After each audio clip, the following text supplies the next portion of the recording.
ನನಗೆ 10 ನಿಮಿಷ ಟೈಮ್ ಕೊಡಿ. ಹೀರೋ ವಿಡಾ VX2 ಪ್ಲಸ್ ಗಾಡಿಲಿರುವಂಥ ನೆಗೆಟಿವ್ಗಳನ್ನ ಹೇಳ್ತೀನಿ. ಈಗಾಗಲೇ ನಾನು ಈ ಗಾಡಿ ತಗೊಂಡು 2 ತಿಂಗಳಾಗಿದೆ. ಈ 2 ತಿಂಗಳಲ್ಲಿ ಹೀರೋ ವಿಡಾ VX2 ಪ್ಲಸ್ ಗಾಡಿಯಿಂದ ನಾನು ಅನುಭವಿಸಿದಂಥ ತೊಂದರೆಗಳ ಬಗ್ಗೆ ಹೇಳ್ತೀನಿ. ಇದು ನನ್ನ ವೈಯಕ್ತಿಕ ಅಭಿಪ್ರಾಯ ಅಷ್ಟೇ. ನಾನು ಹೇಳಿರುವಂಥ ವಿಷಯದಲ್ಲಿ ಏನಾದರೂ ತಪ್ಪಿದೆ ಅಂದರೆ ದಯವಿಟ್ಟು ಕಮೆಂಟ್ ಮಾಡಿ ತಿಳಿಸಿ, ನಾನು ಕೂಡ ತಿದ್ಕೋತೀನಿ. ಈಗಾಗಲೇ ನಾನು ಹೀರೋ ವಿಡಾ VX2 ಪ್ಲಸ್ ಗಾಡಿಲಿರುವಂಥ ಪಾಸಿಟಿವ್ ಬಗ್ಗೆ ವಿಡಿಯೋ ಮಾಡಿದ್ದೀನಿ. ದಯವಿಟ್ಟು ಆ ವಿಡಿಯೋ ಕೂಡ ಹೋಗಿ ನೋಡಿ. ಈ ವಿಡಿಯೋದಲ್ಲಿ ನಾನು ಹೀರೋ ವಿಡಾ VX2 ಪ್ಲಸ್ ಅಲ್ಲಿರುವಂಥ ನೆಗೆಟಿವ್ಗಳನ್ನ ಹೇಳ್ತೀನಿ. ಇವೆರಡು ವಿಡಿಯೋಗಳನ್ನ ನೋಡಿದ್ಮೇಲೆ ನೀವೇ ಡಿಸೈಡ್ ಮಾಡಿ ಈ ಗಾಡಿನ ತಗೋಬೇಕಾ ಬೇಡವಾ ಅನ್ನೋದನ್ನ. ಹಾಗಾದ್ರೆ ಬನ್ನಿ ವಿಡಿಯೋನ ಶುರು ಮಾಡೋಣ. ಮೊದಲನೇ ನೆಗೆಟಿವ್ ಬಂದು ಕಸ್ಟಮರ್ ರೆಸ್ಪಾನ್ಸ್. ಈಗ ನಾನು ಈ ಗಾಡಿನ ಫುಲ್ ಕ್ಯಾಶ್ ಕೊಟ್ಟು ಗಾಡಿ ತಗೊಂಡಿದ್ದು, ಅದು ಕೂಡ ನನಗೆ ಇಮಿಡಿಯೇಟ್ ಆಗಿ ಗಾಡಿ ಬೇಕಿತ್ತು. ಸೊ ನಾನೇನ್ ಮಾಡಿದೆ, ಹತ್ತತ್ರ ಒಂದು 10 ಶೋರೂಮ್ಗಳಿಗೆ ಫೋನ್ ಮಾಡಿ ನಾನು ಫುಲ್ ಕ್ಯಾಶ್ ಕೊಟ್ಟು ಗಾಡಿ ತಗೋತೀನಿ, ಆದ್ರೆ ನನಗೆ ಇಮಿಡಿಯೇಟ್ ಆಗಿ ಗಾಡಿ ಬೇಕು, ನಿಮ್ಮ ಹತ್ರ ಇದೆಯಾ ಅಂತ ಹೇಳಿ ಅವತ್ತತ್ರ ಒಂದು 10 ಶೋರೂಮ್ಗೆ ಕಾಲ್ ಮಾಡಿದೆ. ಕೆಲವರು ಇದೆ ಅಂದ್ರು, ಕೆಲವರು ಇಲ್ಲ 20 ದಿವಸ ವೇಟಿಂಗ್ ಪೀರಿಯಡ್ ಇದೆ ಅಂತ ಅಂದ್ರು, ಇನ್ ಕೆಲವರು ಇಲ್ಲ ಸರ್ ನಮ್ಮಲ್ಲಿ ಆ ಸ್ಟಾಕ್ ಇಲ್ಲ ಅಂತ ಹೇಳಿದ್ರು. ಆದ್ರೆ ಆಯ್ತು, ಮುಗೀತು. ಅದಾದ್ಮೇಲಿಂದ ರಿಟರ್ನ್ ಆಗಿ ಯಾರಾದ್ರೂ ಒಬ್ರು ಸೇಲ್ಸ್ ಸ್ಪೀಚ್ ಮಾಡ್ಬೇಕು ತಾನೆ.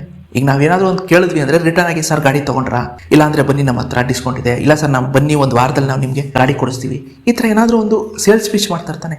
ಅರ್ಥ ಮಾಡ್ಕೊಳ್ಳಿ, 10 ಶೋರೂಮ್ ಇಂದ ಕೂಡ ನನಗೆ ರಿಟರ್ನ್ ಆಗಿ ಒಂದೇ ಒಂದು ಕಾಲ್ ಬರಲಿಲ್ಲ, ಒಂದೇ ಒಂದು ಸೇಲ್ಸ್ ಕಾಲ್ ಬರಲಿಲ್ಲ. ನಾನು TVS ಅಲ್ಲಿ ಹೋಗಿ ಒಂದ್ಸತಿ iQube ಬೇಸ್ ಮಾಡಲ್ಲ ವಿಚಾರಿಸಿದೆ. ಅಲ್ಲಿದ್ದಂತ ಸೇಲ್ಸ್ ಎಕ್ಸಿಕ್ಯೂಟಿವ್ ಹತ್ತತ್ರ 3 ತಿಂಗಳು ನನಗೆ ಫೋನ್ ಮಾಡಿ ಸಾಯಿಸ್ಬಿಟ್ಟಿದ್ದ. ಸರ್ ಗಾಡಿ ತಗೊಳ್ಳಿ ಗಾಡಿ ತಗೊಳ್ಳಿ. ಕೊನೆಗೆ ಅಯ್ಯೋ ನಾನು ಗಾಡಿ ತಗೊಳ್ಳಲ್ಲ ಕಣಪ್ಪ, ಬಿಟ್ಬಿಡು ನನ್ನ ಅಂದಿದ್ದು. ಅದಾದ್ಮೇಲೆ ಒಂದ್ಸರಿ ಬಜಾಜ್ ಚೇತಕ್ ವಿಚಾರಿಸಕ್ ಹೋಗಿದೆ. ಅವರು ಅಷ್ಟೇ ಹತ್ತತ್ರ ಒಂದು 15 ದಿವಸ ಡೈಲಿ ಫೋನ್ ಮಾಡಿ ಕೊನೆಗೆ ಆ ನಂಬರ್ನೇ ನಾನು ಬ್ಲಾಕ್ ಮಾಡ್ಬಿಟ್ಟೆ. ಈ ತರಲ್ಲೂ ಕೂಡ ನಂಗೆ ಹತ್ತತ್ರ ಒಂದು 5-6 ಸತಿ ಫೋನ್ ಬಂದಿದೆ. ಸುಮ್ಮನೆ ಈಗ ಯೂಟ್ಯೂಬ್ಗೋಸ್ಕರ ನಾನೇನ್ ಮಾಡ್ತೀನಿ, ಹೋಗಿ ಅಲ್ಲಿ ವಿಚಾರಿಸ್ತೀನಲ್ಲ, ಆ ಟೈಮಲ್ಲಿ ನಂಬರ್ ಕೊಟ್ಟು ಬಂದಾಗ ಅವ್ರುಗಳು ಫೋನ್ ಮಾಡ್ತಾರೆ. ಅಷ್ಟೇ ಯಾಕೆ, ವರ್ಷ ಗಾಡಿ ಮಾರುವಂತ ಓಲಾದವನೇ ತಿಂಗಳಿಗೊಂದ್ಸತಿ ವಾಟ್ಸಪ್ಪಲ್ಲಿ ಮೆಸೇಜ್ ಆಗ್ತಾನೆ, ಹೊಸ ಆಫರ್ ಬಂದಿದೆ, ಡಿಸ್ಕೌಂಟ್ ಇದೆ, ಬಂದು ತಗೊಳ್ಳಿ ಅಂತ. ನನ್ನ ಮೇಲೆ ನಿನ್ಗೆ ಯಾಕೆ ಇಷ್ಟು ದ್ವೇಷ? ಅಂಥದ್ರಲ್ಲಿ ಹೀರೋ ವಿಡಾ ಕಂಪ್ನಿಯವರು ಹತ್ತತ್ರ 10 ಶೋರೂಮ್ಗೆ ಸರ್ ನಾನು ಫುಲ್ ಕ್ಯಾಶ್ ಕೊಟ್ಟು ಗಾಡಿ ತೊಗೋತೀನಿ, ನನಗೆ ಇಮಿಡಿಯೇಟಾಗಿ ಗಾಡಿ ತೊಗೋತೀನಿ ಅಂತ ಅಂದರೂ ಕೂಡ ಒಂದೇ ಒಂದು ಶೋರೂಮ್ ಅವರು ರಿಟರ್ನ್ ಫೋನ್ ಮಾಡಿ ಸೇಲ್ಸ್ ಸ್ಪೀಚ್ನ ಮಾಡಿಲ್ಲ. ಅಂದರೆ ಅರ್ಥ ಮಾಡ್ಕೊಳ್ಳಿ, ಹೀರೋ ಕಂಪ್ನಿಲಿ ಯಾವ ರೀತಿಯಾದಂಥ ಕಸ್ಟಮರ್ ಸರ್ವೀಸು ಅಥವಾ ಕಸ್ಟಮರ್ ರೆಸ್ಪಾನ್ಸ್ ಅನ್ನೋದಿದೆ ಅಂತ. ಎರಡನೇ ನೆಗೆಟಿವ್ ಬಂದು ಸ್ಕ್ಯಾಮು. ಏನು ಸ್ಕ್ಯಾಮ್ ಅಂತ ಅಂದರೆ ಬಿಲ್ ಸ್ಕ್ಯಾಮು. ಏನು ಬಿಲ್ಲು ಅಂದರೆ, ಈಗ ನೀವು ಒಂದು ಗಾಡಿನ 1 ಲಕ್ಷ ಕೊಟ್ಟು ಗಾಡಿ ತೊಗೊಂಡ್ರೆ ಅವರು ನಮಗೆ ರಿಟರ್ನ್ ಆಗಿ ಬಿಲ್ ಕೊಡೋದು ಕೇವಲ 95,000 ರೂಪಾಯಿಗೆ. ಇದು ಕೇವಲ ಹೀರೋ ಕಂಪ್ನಿ ಅಂತ ಅಲ್ಲ, ಯಾವುದೇ ಗಾಡಿ ತೊಗೊಳ್ಳಿ, ಯಾವುದೇ ಕಂಪ್ನಿ ಗಾಡಿ ತೊಗೊಳ್ಳಿ, ಅದು TVS ಇರಲಿ, ಹೀರೋ ಇರಲಿ, ಹೋಂಡಾ ಇರಲಿ, ಸುಜುಕಿ ಇರಲಿ, ಯಮಹಾ ಇರಲಿ, ಬಜಾಜ್ ಇರಲಿ, ಯಾವುದೇ ಶೋರೂಮ್ಗೆ ಹೋಗಿ ಅವ್ರು ಏನು ಮಾಡ್ತಾರೆ ಅಂತಂದರೆ, ನೀವೇನಾದರೂ 1 ಲಕ್ಷ ಕೊಟ್ಟು ಗಾಡಿ ತೊಗೊಂಡ್ರೆ ಅವರು ನಿಮಗೆ ರಿಟರ್ನ್ ಆಗಿ ಬಿಲ್ ಕೊಡೋದು ಬರೀ 95,000 ರೂಪಾಯಿಗೆ ಅಷ್ಟೇ. ನಾವೇನು ಮಾಡ್ತೀವಿ, ನಾವು ಅಬ್ಸರ್ವೇ ಮಾಡಲ್ಲ, ಅವ್ ಬಿಲ್ ಕೊಟ್ಟರು ಅಂದ್ಬಿಟ್ಟು ಜಾಬ್ ಹಾಕ ಬಂದ್ಬಿಡ್ತೀವಿ. ಇದೇ ಈಗ ದೊಡ್ಡ ಸ್ಕ್ಯಾಮ್ ಆಗ್ತಿರೋದು. ನಂದೇನಾಯಿತು ಅಂದರೆ, ನಾನು ಹೀರೋ ವಿಡಾ VX2 ಪ್ಲಸ್ ಗಾಡಿನ 1,09,000 ಕೊಟ್ಟು ಗಾಡಿ ತೊಗೊಂಡೆ. ನನಗವರು ಬಿಲ್ ಕೊಟ್ಟಿದ್ದು 99,000 ರೂಪಾಯಿಗೆ, ಮತ್ತೆ 6,000 ರೂಪಾಯಿಗೆ ಇನ್ಶೂರೆನ್ಸ್ ಬಿಲ್ ಕೊಟ್ಟರು. ಎರಡೂ ಸೇರಿದ್ರೆ ಹತ್ತತ್ರ 1,05,000 ರೂಪಾಯಿ. ಇನ್ನು 4,000 ರೂಪಾಯಿಗೆ ಅವ್ರು ಬಿಲ್ ಕೊಟ್ಟಿಲ್ಲ. ಆದ್ರೆ ಎಲ್ಲ ಗುಟ್ಟಿನ ನಡೆಯುವ ವಿಚಾರ. ನನಗೆ ಇದು ಗೊತ್ತಿರಲಿಲ್ಲ ಈ ವಿಷಯ. ಇತ್ತೀಚೆಗೆ ನಾನು ಒಂದು ವಿಡಿಯೋ ನೋಡಿದೆ. ಆ ವಿಡಿಯೋ ಲಿಂಕ್ ನಾನು ಕೆಳಗಡೆ ಕಮೆಂಟ್ ಬಾಕ್ಸ್ ಅಲ್ಲಿ ಹಾಕಿರ್ತೀನಿ, ದಯವಿಟ್ಟು ಆ ವಿಡಿಯೋ ನೋಡಿ. ಆದರೆ ಅದು ತಮಿಳು ಭಾಷೆಯಲ್ಲಿದೆ. ನಿಮ್ಗೇನಾದ್ರೂ ತಮಿಳು ಅರ್ಥ ಆಗುತ್ತೆ ಅಂದರೆ ದಯವಿಟ್ಟು ಆ ವಿಡಿಯೋನ ಒಂದ್ಸತಿ ಹೋಗಿ ನೋಡಿ. ತುಂಬ ಚೆನ್ನಾಗಿದೆ ಆ ವಿಡಿಯೋ. ಅದರಲ್ಲಿ ಎಕ್ಸ್ಪ್ಲೈನ್ ಮಾಡಿದ್ದಾರೆ ಹೇಗೆ ಶೋರೂಮ್ ಅವರು ನಿಮ್ಮ ಹತ್ರ 1 ಲಕ್ಷ ರೂಪಾಯಿ ಇಸ್ಕೊಂಡು 95,000 ರೂಪಾಯಿಗೆ ಬಿಲ್ ಕೊಡ್ತಾರೆ, ಇನ್ನು 5,000 ರೂಪಾಯಿನ ಹೇಗೆ ಅವರು ಸ್ಕ್ಯಾಮ್ ಮಾಡ್ತಾರೆ ನಮಗೆ ಅಂತ ಹೇಳ್ಬಿಟ್ಟು ಅದರಲ್ಲಿ ತುಂಬಾ ಚೆನ್ನಾಗಿ ಎಕ್ಸ್ಪ್ಲೈನ್ ಮಾಡಿದ್ದಾರೆ. ನನಗೂ ಆ ವಿಡಿಯೋ ನೋಡಿದ್ಮೇಲೆ ಅರ್ಥ ಆಗಿದ್ದು, ನಾನು ಕೊಟ್ಟಿದ್ದಂಥ 1,09,000ಗೆ ಅವರು ನನಗೆ ರಿಟರ್ನ್ ಆಗಿ ಬಿಲ್ ಕೊಟ್ಟಿದ್ದು ಕೇವಲ 1,05,000 ರೂಪಾಯಿ ಅಷ್ಟೇ. ಮೂರನೇ ನೆಗೆಟಿವ್ ಬಂದು ಡಿಸ್ಕೌಂಟ್. ನಾನು ಈ ಗಾಡಿನ ಫುಲ್ ಕ್ಯಾಶ್ ಕೊಟ್ಟು ತಗೊಂಡಿದ್ದು, ಆದರೆ ನನಗೆ ಒಂದೇ ₹1 ಕೂಡ ಡಿಸ್ಕೌಂಟ್ ಸಿಗ್ಲಿಲ್ಲ, ಅಥವಾ ಏನಾದರೂ ಎಕ್ಸ್ಟ್ರಾ ಅಸೆಸರೀಸೋ ಅಥವಾ ಇನ್ನೊಂದೇನೋ ಫ್ರೀ ಆಗಂತೂ ಏನೂ ಸಿಗ್ಲಿಲ್ಲ. ನನಗೆ ಬೇಜಾರಾಯಿತು. ಕಾಮನ್ ಆಗಿ ಯಾವುದೇ ಕಂಪ್ನಿಲಿ ಹೋದ್ರು ಅಷ್ಟೇ, ಫುಲ್ ಕ್ಯಾಶ್ ಕೊಟ್ಟು ನಾವು ಗಾಡಿ ತಗೋತೀವಿ ಅಂತ ಅಂದರೆ ಕಾಮನ್ ಆಗಿ ಏನಾದರೂ ಒಂದು ಡಿಸ್ಕೌಂಟ್ ಕೊಡ್ತಾರೆ, ಇಲ್ಲ ಫ್ರೀ ಆಗಿ ಏನಾದರೂ ಎಕ್ಸ್ಟ್ರಾ ಕೊಡ್ತಾರೆ. ಆದರೆ ಹೀರೋ ವಿಡಾದಲ್ಲಿ ನನಗೆ ಯಾವುದೇ ರೀತಿಯ ಡಿಸ್ಕೌಂಟ್ ಆಗಲಿ ಅಥವಾ ಫ್ರೀ ಆಗಿ ಏನು ನನಗೆ ಐಟಮ್ಗಳು ಸಿಗಲಿಲ್ಲ. ಅಷ್ಟೇ ಯಾಕೆ, ಗೌರ್ಮೆಂಟೇ ರೂಲ್ಸ್ ಮಾಡಿದೆ, ಹೊಸ ಗಾಡಿ ತೊಗೊಂಡ್ರೆ ಒಂದು ಹೆಲ್ಮೆಟ್ನ ಫ್ರೀ ಆಗಿ ಕೊಡಬೇಕು ಅಂತ. ಆ ಹೆಲ್ಮೆಟ್ನು ಕೂಡ ಹೀರೋ ವಿಡಾ ಕಂಪ್ನಿಯವರು ಅಥವಾ ಹೀರೋ ವಿಡಾ ಶೋರೂಮ್ ಅವರು ನನಗೆ ಕೊಡಲಿಲ್ಲ. ಆ ಹೆಲ್ಮೆಟ್ನ ಈಸ್ಕೊಳ್ಳೋಕ್ಕೆ ನಾನು 4 ಸತಿ ಅಲ್ದಿದ್ದೀನಿ. ನನಗೆ ಬೇಜಾರಾಗುತ್ತೆ, ಒಂದು ಹೆಲ್ಮೆಟ್ ಈಸ್ಕೊಳ್ಳೋಕ್ಕೋಸ್ಕರ ಇಷ್ಟೊಂದು ಸತಿ ಅಲಿಬೇಕಾ ಅಂತ. ಅದು ಗೌರ್ಮೆಂಟ್ ರೂಲ್ಸ್ ಮಾಡಿದ್ದಾರೆ, ಒಂದು ಹೆಲ್ಮೆಟ್ನ ಫ್ರೀ ಆಗಿ ಕೊಡಬೇಕು ಅಂತ. ಆ ಹೆಲ್ಮೆಟ್ ಕೊಡೋಕ್ಕೂ ಕೂಡ ಹೀರೋ ಶೋರೂಮ್ ಅವರು ತುಂಬ ಸತಾಯಿಸಿದ್ರು. 4ನೇ ನೆಗೆಟಿವ್ ಬಂದು ಎಕ್ಸ್ಟೆಂಡೆಡ್ ವಾರಂಟಿ. ಹೀರೋ ವಿಡಾ ಗಾಡಿಗಳಲ್ಲಿ 3 ವರ್ಷ ಅಥವಾ 30,000 ಕಿಲೋಮೀಟರ್ ತನಕ ಹೀರೋ ವಿಡಾ ಕಂಪ್ನಿಯವರು ವಾರಂಟಿ ಕೊಡ್ತಾರೆ. ಅದೇ ನೀವೇನಾದರೂ ಎಕ್ಸ್ಟೆಂಡೆಡ್ ವಾರಂಟಿ ಬೇಕು ಅನ್ನೋದಾದರೆ ನೀವು ಥರ್ಡ್ ಪಾರ್ಟಿ ಮುಖಾಂತರ ಎಕ್ಸ್ಟ್ರಾ ದುಡ್ಡು ಕೊಟ್ಟು ನೀವು ಪರ್ಚೇಸ್ ಮಾಡಬೇಕಾಗುತ್ತೆ. ನನಗೆ ಗೊತ್ತಿರೋ ಮಟ್ಟಿಗೆ TVS ಇರ್ಬೋದು, ಏತರ್ ಇರ್ಬೋದು, ಬಜಾಜ್ ಇರ್ಬೋದು, ಈ ಕಂಪ್ನಿಗಳಲ್ಲಿ ಎಕ್ಸ್ಟೆಂಡೆಡ್ ವಾರಂಟಿನ ಕಂಪ್ನಿ ಸೈಡಿಂದನೇ ಕೊಡ್ತಾರೆ. ಆದರೆ ಹೀರೋ ವಿಡಾದಲ್ಲಿ ಹಾಗಿಲ್ಲ. ಹೀರೋ ವಿಡಾದಲ್ಲಿ ನೀವು ಎಕ್ಸ್ಟೆಂಡೆಡ್ ವಾರಂಟಿ ತೊಗೋಬೇಕು ಅಂದರೆ ಥರ್ಡ್ ಪಾರ್ಟಿ ಮುಖಾಂತರ ದುಡ್ಡು ಕೊಟ್ಟು ತೊಗೋಬೇಕಾಗುತ್ತೆ.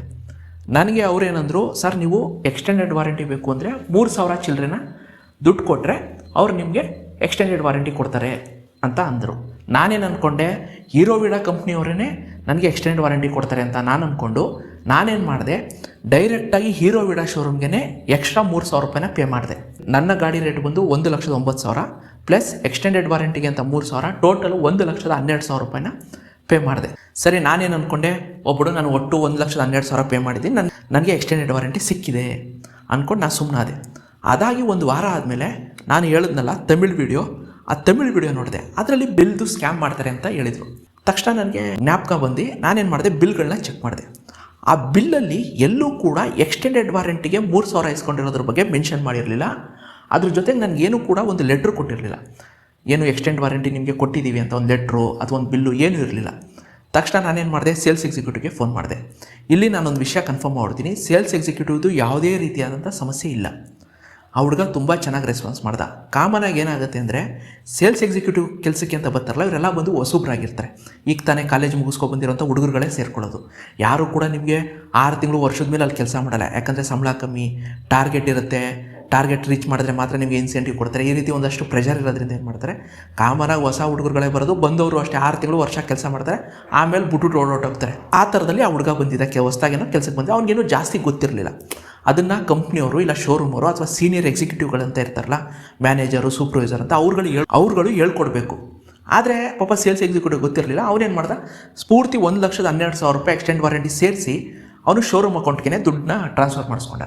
ಸರಿ, ನನ್ನ ಪಟ್ಟು ನಾನು ಸುಮ್ಮನಾದೆ. ಆಮೇಲೆ ಒಂದು ವಾರ ಆದಮೇಲೆ ನಾನು ಫೋನ್ ಹಾಕ್ತೆ, ಈ ಥರ ನೀವು ನನಗೆ ಎಕ್ಸ್ಟೆಂಡೆಡ್ ವಾರಂಟಿಗೆ ಯಾವುದೇ ಬಿಲ್ಲು ಕೊಟ್ಟಿಲ್ಲ ಅಥವಾ ಯಾವುದೇ ಲೆಟ್ರೂ ಕೊಟ್ಟಿಲ್ಲ ಅಂದೆ. ಸರಿ ಸರ್, ನಾನು 1 ನಿಮಿಷ ಇರಿ, ನಾನು ಸೂಪರ್ವೈಸರ್ನೋ ಅಥವಾ ಅಕೌಂಟೆಂಟ್ನೋ ವಿಚಾರಿಸಿ ನಾನು ಹೇಳ್ತೀನಿ ಅಂತ ಹೇಳ್ಬಿಟ್ಟು ಅಲ್ಲಿ ವಿಚಾರಿಸಿ 1-2 ದಿವಸ ಬಿಟ್ಕೊಂಡು ಹೇಳ್ದ. ಸರ್, ಇಲ್ಲ ಸರ್, ಸಾರಿ, ಅದನ್ನು ನೀವು ಸಪ್ರೇಟಾಗಿ ತೊಗೋಬೇಕು, ನೀವು ನಮಗೆ ಶೋರೂಮಿಗೆ ಬಂದು ನೀವು ಸಪ್ರೇಟಾಗಿ ದುಡ್ಡು ಕೊಟ್ಟು ತೊಗೋಬೇಕು ಅಂತ ಅಂದ. ಸರಿಯಪ್ಪ, ಆಲ್ರೆಡಿ ನಾನು 3,000 ಪೇ ಮಾಡಿದ್ದೀನಿಲ್ಲ ಅಂತಿದ್ದಕ್ಕೆ, ಸರ್ ಒಂದು ಲೆಟ್ರು ಕೊಡಿ, ನಾವು ಅದನ್ನ ಅಮೌಂಟ್ನ ರೀಫಂಡ್ ಮಾಡ್ಕೊಡ್ತೀವಿ ಅಂತ ಅಂದ. ಸರಿಯಪ್ಪ ಅಂದ್ಬಿಟ್ಟು ಒಂದು ಲೆಟ್ರೂ ಕೊಟ್ಟೆ. ಆಮೇಲೆ ಅಮೌಂಟ್ನ ಅವನು ರೀಫಂಡ್ ಮಾಡಿಸ್ದ. ರೀಫಂಡ್ ಆದಮೇಲೆ ನಾನು ಹೋಗಿ ಎಕ್ಸ್ಟೆಂಡ್ ವಾರಂಟಿನ ತೊಗೊಂಡೆ. ಇದು ನಿಮಗೆ ಕೇಳೋಕ್ಕೆ ಸುಲಭ ಅನಿಸ್ಬೋದು, ಆದರೆ ಒಂದು ವಿಷಯ ಹೇಳ್ತೀನಿ.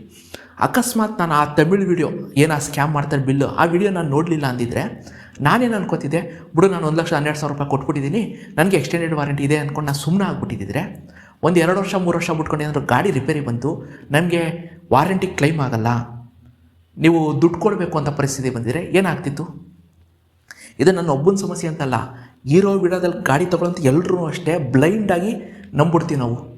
ಹೌದು, ನಾವು ಪೂರ್ತಿ 1,12,000 ರೂಪಾಯಿ ಕೊಟ್ಬಿಟ್ಟಿದ್ದೀವಿ, ನಮಗೆ ಗಾಡಿ ವಾರಂಟಿ ಸಿಕ್ಬಿಟ್ಟಿದೆ 5 ವರ್ಷದ ತನಕ ಅಥವಾ 50,000 ಕಿಲೋಮೀಟ್ರ್ ತನಕ ನಾವು ಗಾಡಿ ಓಡಿಸ್ಬೋದು, ನಮಗೇನು ಸಮಸ್ಯೆ ಆಗಲ್ಲ ಅಂತ ನಾವು ಬ್ಲೈಂಡಾಗಿ ನಂಬಿಡ್ತೀವಿ. ನಾನು ಇದನ್ನ ಕ್ರಾಸ್ ಚೆಕ್ ಮಾಡಿದ್ದಕ್ಕೆ ನನಗೆ ಈ ವಿಷಯ ಗೊತ್ತಾಗಿದ್ದು. ಇಲ್ಲದೆ ಹೋಗಿದ್ದಿದ್ರೆ ನಾನು ಈ ಸೇಲ್ಸ್ ಎಕ್ಸಿಕ್ಯೂಟಿವ್ ತಪ್ಪು ಅಂತಲ್ಲ, ಆ ಅಕೌಂಟೆಂಟ್ ಅಂತ ಕೂತಿರ್ತಲ್ಲ ಅಥವಾ ಮ್ಯಾನೇಜರು, ಸೂಪರ್ವೈಸರ್ ಅಂತ ಕೂತಿರ್ತಲ್ಲ, ಅವ್ರೇನು ಹೊಟ್ಟೆಗೆ ಏನು ತಿಂತಿರ್ತಾರೆ? ಅವ್ರುಗಳು ನೋಡ್ಬೇಕು ತಾನೆ.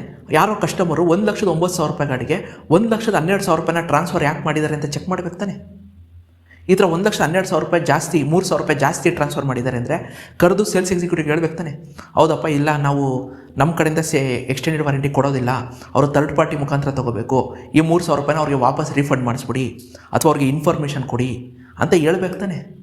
ಸುಮ್ಮನೆ ಅಕೌಂಟಿಗೆ ಬಂದು ಏನು ತಿರುಪ್ತಿ ಉಂಡಿನ ದುಡ್ಡು ಹಾಕಿದ್ದಕ್ಕೆಲ್ಲ ಏನು ಬಿಲ್ ಇಲ್ಲದೆ ಏನು ಇಲ್ಲದೆ ನಡಿ ಆ ಕಡೆ ಅಂತ ಹಣಕ್ಕೆ ಏನು ಶೋರೂಮ್ ನಡೆಸ್ತಿದ್ದೀರಾ, ದೇವಸ್ಥಾನ ನಡೆಸ್ತಿದ್ದೀರಾ? ಒಂದು ಸ್ವಲ್ಪ ಆದರೂ ಸಾಮಾನ್ಯ ಜ್ಞಾನ, ಕನಿಷ್ಠ ಜ್ಞಾನ ಇರಬೇಕು ತಾನೆ. ನಾಳೆ ದಿವಸ ಏನಾದರೂ ಹೆಚ್ಚು ಕಮ್ಮಿ ಆಗಿದ್ದಿದ್ರೆ ಪೂರ್ತಿ ನನ್ನ ತಲೆ ಮೇಲೆ 3,000 ರೂಪಾಯಿ ಹೋಗೋದು, ಅದ್ರ ಜೊತೆ 30,000-40,000 ರೂಪಾಯಿ ಬಂದು ಬೀಳೋದು. ವರ್ಸ್ಟ್ ರೆಸ್ಪಾನ್ಸು ಮತ್ತು ವರ್ಸ್ಟ್ ರೆಸ್ಪಾನ್ಸಿಬಿಲಿಟಿ, ಒಂಚೂರು ರೆಸ್ಪಾನ್ಸಿಬಿಲಿಟಿ ಇಲ್ಲ, ಒಂದು ಚೂರು ಜವಾಬ್ದಾರಿ ಇಲ್ಲ. ಯಾರು ಕೂಡ ಜವಾಬ್ದಾರಿ ತೊಗೊಳ್ಳಲ್ಲ ಹೀರೋ ವಿಡಾ ಶೋರೂಮಲ್ಲಿ.